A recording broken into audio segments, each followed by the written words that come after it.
আল্লাহর পরে যদি কারো উপর বিশ্বাস করে, কারো ছুরির নিচে যদি শুয়ে যায়, সেটা হচ্ছে ডাক্তার পেশা। হার্ট ফেলিওরের পেশেন্ট আপনি, এখন আপনাকে আমি চাইলেই যে কোনো ওষুধ লিখে দিতে পারবো না।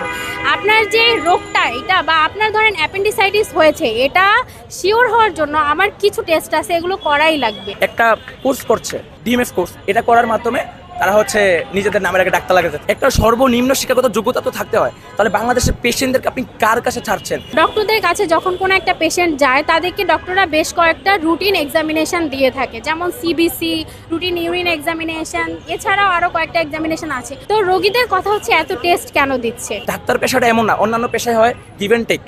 আপনি টাকা দিবেন, ওর থেকে মাল নিবেন, টাকা দিবেন, ও থেকে নেবেন।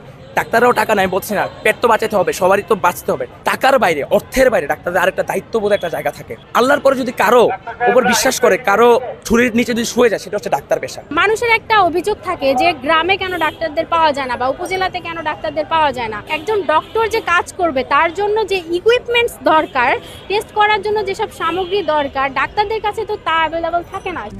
RICL TMX, যুগের পর যুগ স্থাপনা থাকে মজবুত। সে একটা অপারেশন পারফর্ম করবে, সেটার জন্য প্রয়োজনীয় জিনিসপত্র যদি তাকে দিয়ে তাকে নিয়োগ করা হয় প্রত্যন্ত অঞ্চলে, অবশ্যই একজন ডাক্তার প্রত্যন্ত অঞ্চলে যাওয়ার জন্য যে কোনো সময় রেডি। মেডিসিনের ডাক্তার আছে 3 জন, রুগী আসে ধরেন 1000। একটা ডাক্তারের ভাগে কত করে পড়লো? 333 জনের মতো করে পড়লো। তাহলে একটা ডাক্তার 333টা রুগী, ওর মধ্যে কিভাবে দেখবে আপনি বলেন? যখন ওই ডাক্তার 2 মিনিট করে একটা রুগী দেখতে থাকে, সবাই আবার বলে যে সরকারি মেডিকেলে ডাক্তাররা 2 মিনিট করে হচ্ছে রুগী দেখে। তাহলে এদিকে কিন্তু ভুলটা ডাক্তারের না, ডাক্তারকে তো 333 জনকে সমান অধিকার দিতে হবে।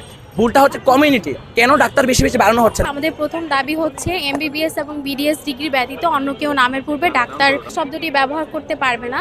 2 নাম্বার দাবি হচ্ছে ওভার দ্য কাউন্টার ড্রাগ, এই লিস্টটা হচ্ছে আপডেট করতে হবে। 3 নাম্বার দাবি হচ্ছে আমাদের স্বাস্থ্য ব্যবস্থা বা স্বাস্থ্য খাতে আপনাদের ডাক্তারদের যে পদ বা ডাক্তার সংকট, এটা নিরসন করার জন্য অতি দ্রুত যেসব পদ খালি আছে, এই জন্য অতি দ্রুত আমাদের ডাক্তারদেরকে নিয়োগ দিতে হবে, এবং প্রতি বছর 3 থেকে 4000 ডক্টরকে নিয়োগ দিতে হবে, যাতে এই সংকটটা আবারও তৈরি না হয়। এবং ডাক্তারদের BCS এর যে বয়স সীমা, সেটা 34 বছর পর্যন্ত বাড়াতে হবে। এবং আমাদের 4 নাম্বার দাবি হচ্ছে mats, that means medical assistant trainee school এবং DMF, এরা হচ্ছে এদেরকে স্যাকমো থেকে যে রেকগনিশনটা দেওয়া হয়েছে, এটা অতি দ্রুত প্রত্যাহার করতে হবে। এবং 5 নাম্বার দাবি হচ্ছে আমাদের দেশের যে ডক্টর, তাদের সুরক্ষা আইন প্রণয়ন করতে হবে। ধন্যবাদ।